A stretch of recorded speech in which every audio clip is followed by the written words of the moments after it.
What's going on, guys, and welcome back to WrestleRant, where every single Tuesday I, Graham GSM Matthews, break down all the pay-per-views that I watch on the WWE Network as well as on the Global Wrestling Network. Today we're talking ECW November to Remember 1997. Now, a lot like the last review I did, which I believe was for, let me check right here, Hardcore Heaven 1997. This will not be a glowing review. This show kind of sort of sucked. Continuing along with the theme of last week's review of Bunkhouse Stampede 1988. From WCW NWA. This show was also not that good. Had like one decent match. Everything else was complete shit. I felt like this show was a prime example of an event that was a lot better at the time compared to what people were like, it compared to what people, than what people were used to at that time in 97, and just wrestling in general. Compared to today's standards, this show was was pretty fucking bad. It was pretty shitty. So we'll talk about it right now. The opener saw Chris Candido take on Tommy Rogers, and a very boring match. No more than 2 minutes went by before the crowd started chanting, boring, boring.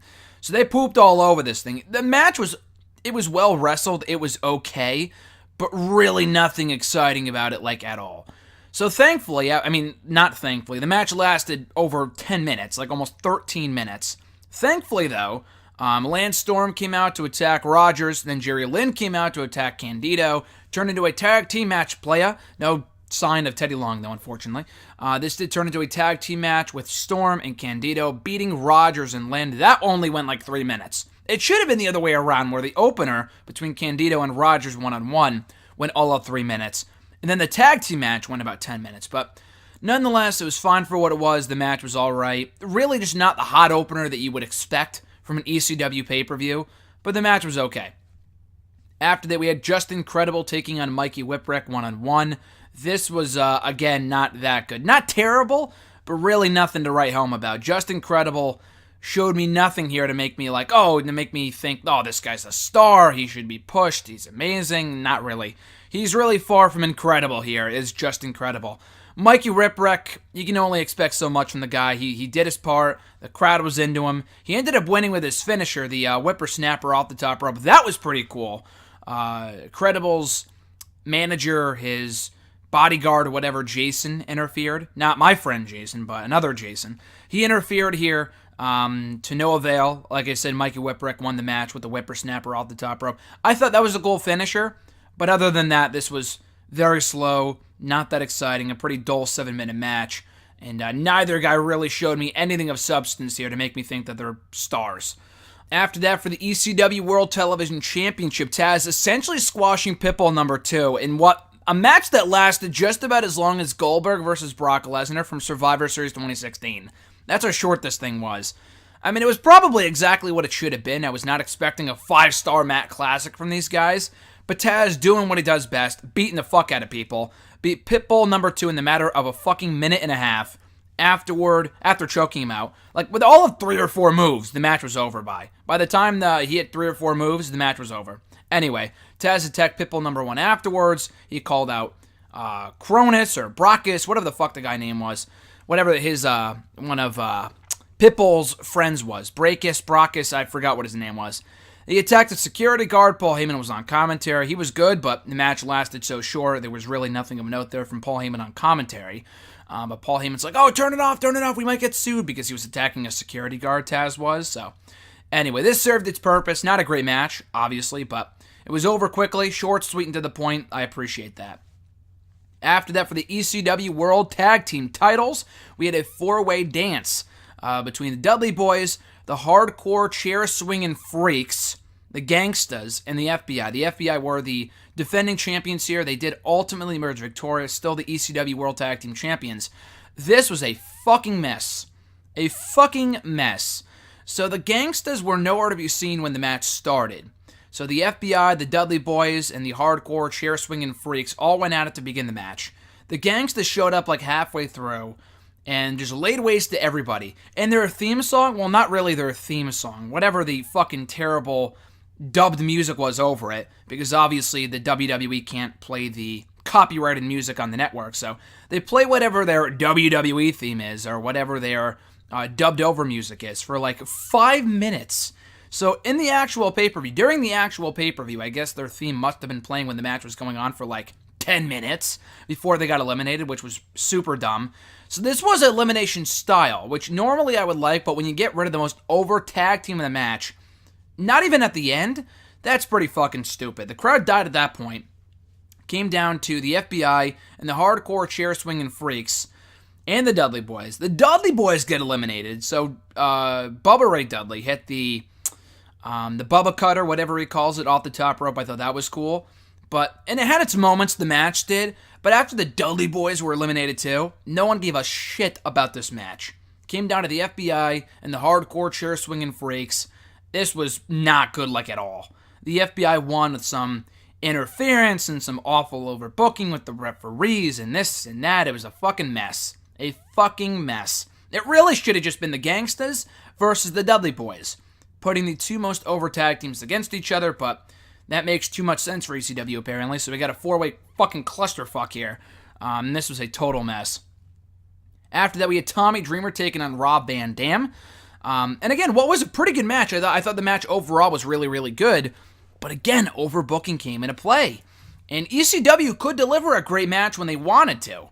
But they just got too cute for their own good and going overboard with the overbooking. So we had ref bumps galore here. We had fucking Belula, whatever the hell her name is, McGillicuddy, Tommy Dreamer's girlfriend, wife, whatever. Belula McGillicuddy interfering at one point. You had Bill Alfonso, the manager of Rob Van Dam, getting involved at one point.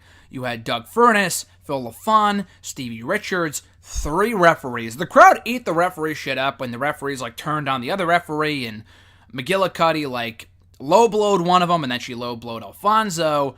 Again, it was a mess. The crowd liked certain parts of it, but still, the finish was beyond overbooked with the interference from Furness, LaFon, and Richards, who... The question here from Joey Styles on commentary was, are they still under contract to WWE, or are they jumping ship back over to ECW? And they were holding up the WWF flag, which is obviously blurred out because of, obvious reasons. I think it is anyway. And other pay-per-views on the WWE Network, old WWF pay-per-views, the logo's still on there. They didn't blur that stuff out, so maybe just for the ECW pay-per-views. I'm not exactly sure. Anyway... so the question was, are they coming over from WWF? And they got a lot of great heat for it. And then Sabu came in afterwards, and he attacked Belula as well as Dreamer. And they continue to attack Dreamer and the baby faces and everything. So the heels won out here. But the match itself, I thought was really, really good up until the overbooking. And I will say this, though. It had a great spot where Dreamer hit like a DDT. RVD kicked out. Then he hit a awesome-looking pile driver. RVD landing right on his head. And RVD has always been a great seller, but he sold this pile driver like death. Like he bumped up on his head like 3 feet up in the air. It was a great sell from RVD. Almost as good as the RKO sell from a couple years ago. About a decade ago at this point. From Orton at like One Night Stand 2007. So anyway, I thought this was great. Or that one moment was great. The match itself I thought was pretty good up until the awful finish. Whatever. But yeah, I thought that one pile driver was great. I really thought that would have been it, but then he kicked out at like 2. And it was like, oh shit, that was anticlimactic. And then the match continued, and then all the fucking interference. But it did lead into our next match between Sabu and the Sandman. So they had this just a terrible match. A tables and ladders match. This was fucking awful. Absolutely awful. So many missed spots in like a 20-minute time frame. Jesus fucking Christ. I thought it would be good based off the stipulation and who was involved. Obviously, the Sandman is no Kurt Angle. But when he's in there with a capable guy, he can be a good wrestler or a good performer, have a good match, whatever. This was beyond atrocious. So many missed spots. So many miscues. The spots just didn't even look good. It's not like it was a slight botch, dude. There were multiple botches over and over and over and over again. This was a fucking mess. One of the worst matches I've ever seen in ECW, and that's saying something. That is saying something. So this was bad. This was really, really bad. Sabu, thank the God, went over here. Thank the Lord. But that was that. This went on way longer than it needed to. Very boring. No wrestling. Just punches, kicks, and missed spots was all this fucking train wreck was.